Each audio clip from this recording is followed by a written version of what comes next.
Otep à tous, bien-aimés frères et sœurs.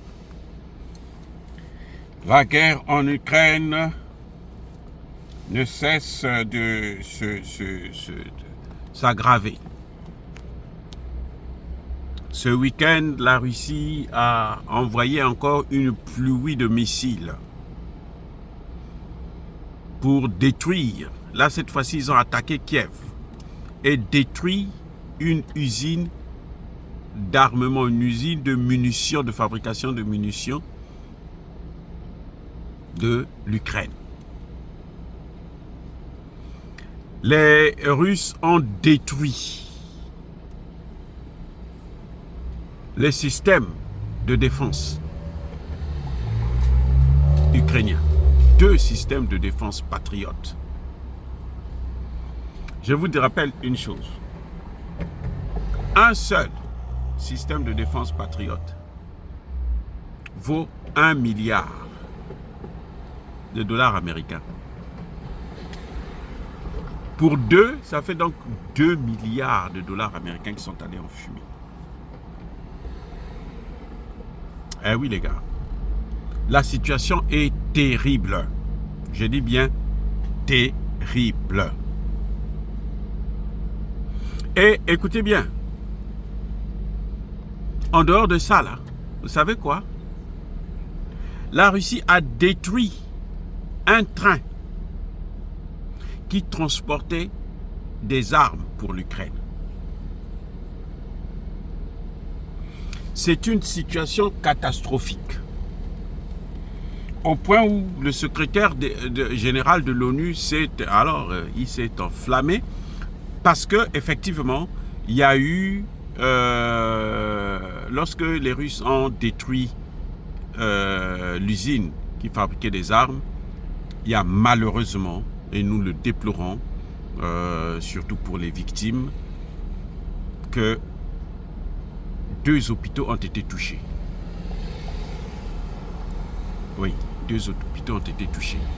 Bon, à l'époque, quand il y a eu les affaires, je pense, de Boucha, où on accusait la Russie parce qu'elle avait tiré dans un hôpital, c'est que ce que les Russes, les Ukrainiens avaient fait, ils avaient sorti les malades et puis ils ont installé une base militaire dans l'hôpital pour que justement la Russie ne puisse jamais, ne puisse pas les attaquer, quoi, parce qu'ils se disaient que si on attaque, on va présenter ça comme étant l'attaque contre une base militaire. Est-ce que c'est la même chose qui s'est produite? Que l'usine était dans un sous-sol des hôpitaux ou bien c'était dans un hôpital? Je n'en sais rien. Mais en tout cas, lors de la destruction de cette usine d'armement, il y a eu 2 hôpitaux qui ont été touchés. Et ça, ce n'est pas bien. C'est vrai que les Américains, quand ils ont bombardé en Libye, en Yougoslavie, eh ben, ils n'ont pas fait de distinction du tout. Hôpital, école, maison, machin. C'était une pluie de bombes pendant plusieurs jours, près de 70 jours. Et puis après, bon, la guerre s'est arrêtée. Vous voyez? Donc, c'est différent. Les Russes, quand ils font comme ça, c'est qu'il y a quelque chose de suspect. Les Russes n'attaquent pas, sinon il y aurait déjà alors des milliers de morts des civils. Les Russes n'attaquent jamais les hôpitaux sans qu'il y ait vraiment une raison valable. C'est pour ça encore que nous appelons, notamment les Européens et les Américains, à laisser les Ukrainiens négocier avec les Russes pour qu'ils puissent trouver un terrain d'entente. Ils sont capables de négocier, mais loin des Américains, loin des Européens. Parce que c'est quand même des frères.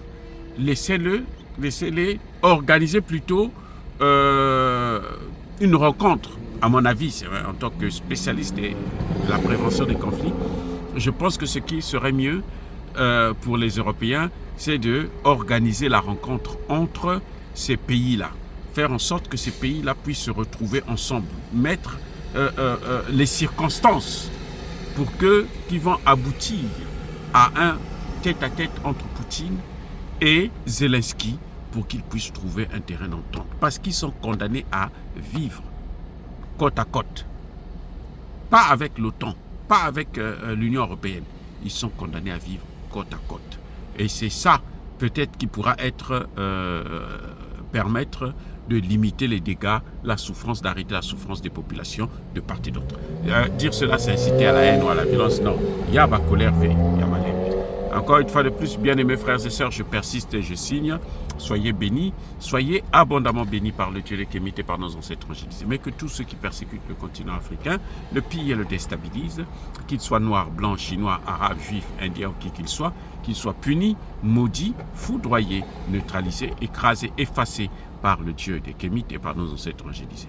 Vive l'Afrique éternelle. J'ai dit et j'assume.